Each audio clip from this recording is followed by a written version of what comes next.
Hey, what's up guys? Today, I'll show you a romance film, The Perks of Being a Wallflower. Spoiler ahead, watch out and take care. The film begins with Charlie, the protagonist, writing a letter to a friend. He expresses himself freely because he believes that anything he writes will be heard and understood. Charlie explains that he has not spoken to anyone outside of his residence during the summer. Tomorrow, however, will be different because it is his first day of high school and he has developed a strategy to turn things around. He enters his school intending to envision what it would be like to be on the final day of his senior year, but quickly realizes that it will be 1,385 days longer. He's in the cafeteria getting food and wishes his sister Candace and her boyfriend Derek would invite him to eat with them and their Earth Club, but he's been rebuffed. While sitting alone, he notices his old friend Susan and attempts to approach her, but she does not even say hi. On the other side, he sees Brad, who used to be his brother's playmate, and he expects Brad to greet him, but Charlie receives the same situation as Susan.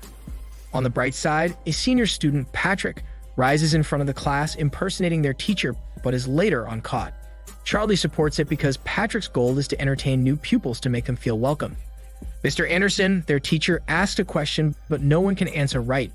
However, as he walked down the aisles, he discovered Charlie's notebook with the correct answer.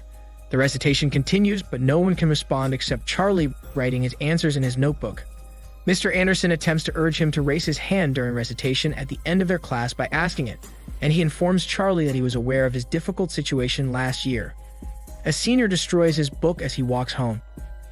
On the other hand, his parents inquire about his first day of school. He decides not to disclose anything because he does not want to concern his parents. They are all eating together in the following scene with Candace's boyfriend. Derek appreciates the food and Charlie's mother explains why she cooked it, and that is to cheer up Charlie, who is now resuming his studies in school. Everyone is screaming and cheering for their favorite team except Charlie, who is seeking a seat. Everyone is having a good time except Charlie, who is alone with his snacks. Fortunately, he noticed Patrick and approached him, hoping that Patrick would talk to him, and luckily, Patrick offers the seat beside him. They talk briefly until Sam, Patrick's stepsister, bumps into their conversation. After the game, they went to a restaurant and began conversing with one another. Throughout their talk, Charlie becomes more at ease discussing random thoughts with them, and recognizes his similarities to Sam. Everybody is dancing gracefully during Millgrove High School's homecoming, swinging everyone to the music, while Charlie stands on the corner like a wallflower. But eventually, his situation changes when Patrick and Sam arrive and start to dance to their favorite song. They proceeded to the center to dominate the dance floor. Charlie realizes Patrick and Sam are having a good time, so he decides to join them. They instantly invite Charlie to join the dance as he approaches them. They are simply savoring each moment and sensing each beat of the music. They immediately proceeded to a friend's place following the homecoming. This is the point at which Charlie begins to meet new people and learns how to party. Patrick introduces Charlie to the ladies and requests that they perform an intense and satisfying blowing action for Charlie. Patrick left Charlie with the ladies, and one guy gives Charlie a brownie that tipsy him. Sam discovers Charlie's situation and takes him to the kitchen to prepare his requested milkshake. Charlie went upstairs to use the bathroom while Sam is preparing the milkshake. On the other hand, Charlie entered the incorrect room, and to his surprise, he saw Patrick and Brad kissing. When they notice Charlie, they immediately stop and Patrick speaks with him. He begs him to keep his mouth shut and refrain from informing everyone about what he saw, because Brad is not yet ready to reveal their thing. Sam informs Patrick about Charlie's condition, that he lost his best friend, and they conclude that Charlie is a loner. As a result, Patrick gathers everyone to give a toast to Charlie, to welcome him to the group, and the toast was a success. As a result, Charlie becomes overwhelmed for the first time, as he believes that he's just a nobody to everyone. While Patrick is driving, Sam enjoys the radio tune. She inquires Patrick and Charlie whether they are familiar with the song, but neither of them is.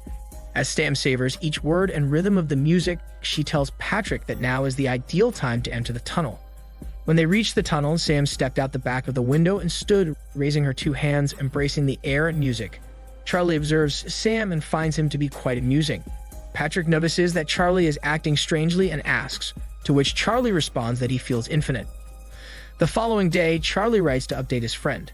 He confides everything in his friend, including his motivation to continue improving himself. He studies additional books outside of class and reports essays. He also shares that lunch is his favorite time of day now because he spends time with his friends.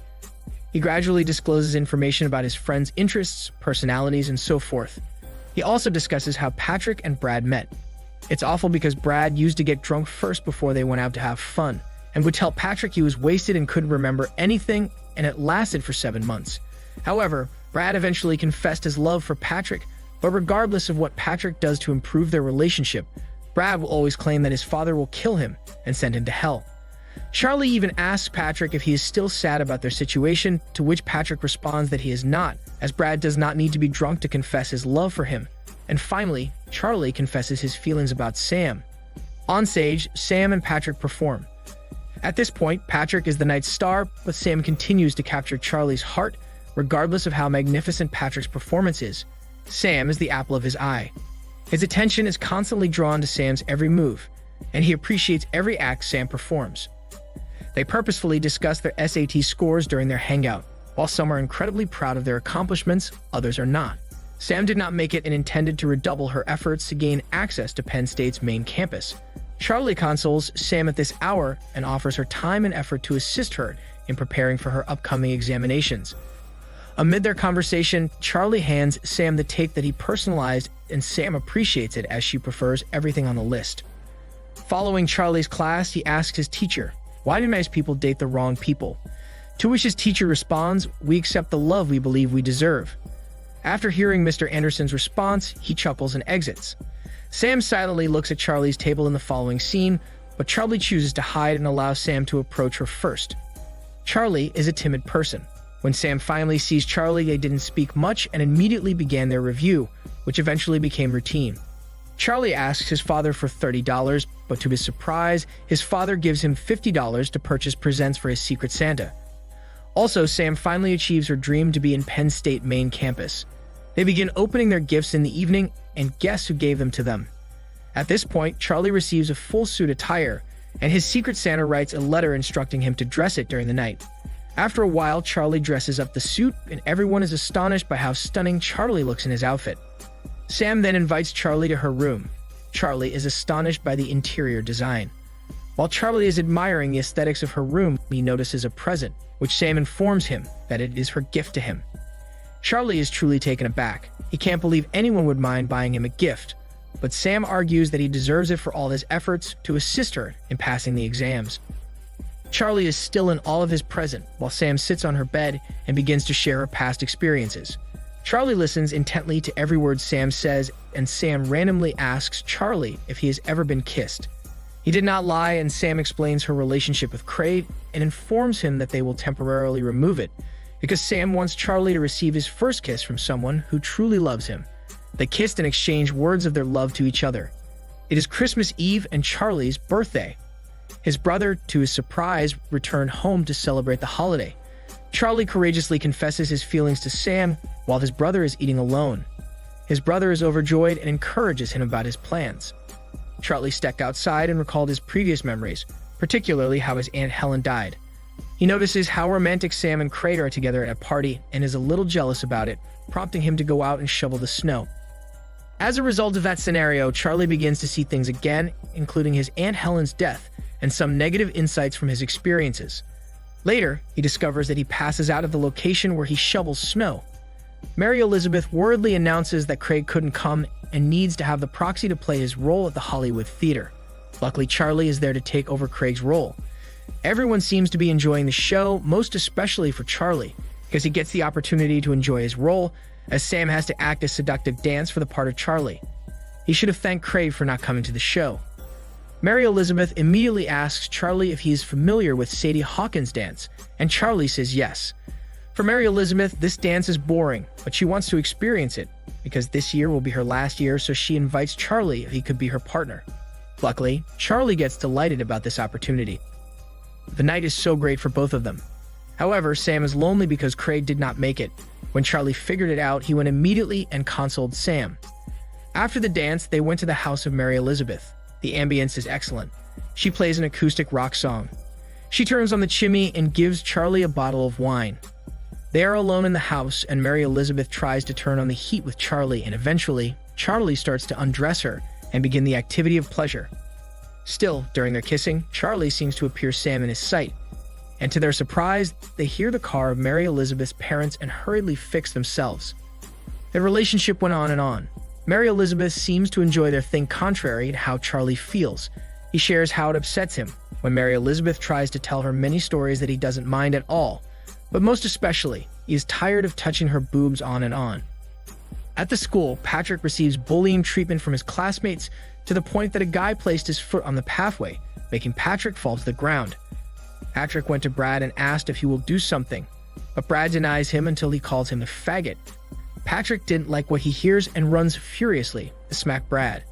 However, the friends of Brad went on together to fight for Brad, and Charlie courageously joined the mess and knocked out everyone.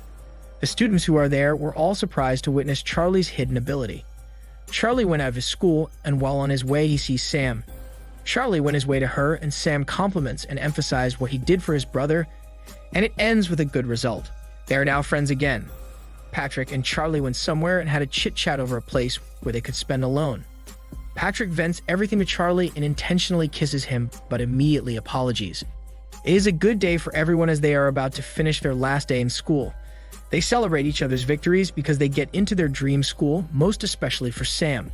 We all know that she exerted tons of effort to get into Penn State. On the last night of Sam, Charlie and Sam went to her room.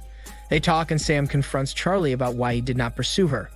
Charlie tried to justify his thought and ended their conversation with a romantic kiss. After all these happenings, Charlie blacked out again, but thanks to her doctor, who helps him survive his suffering. His siblings maximize the time they have to be with Charlie, and Charlie treasures every moment of it. Until one night, Patrick and Sam went to surprise Charlie for a visit. They went outside to eat, and they start to share their bunch of stories when they are all apart. The movie ends when Sam finally got the song she liked when they were in the tunnel, so they reenact the scene. Ultimately, Charlie reflects on the beauty of life when he enjoys listening to the song while standing at the back of the car. He also feels what he felt before. He feels so infinite and alive. This is Angry Mustache Movie Channel. Stay safe and enjoy your fun for today.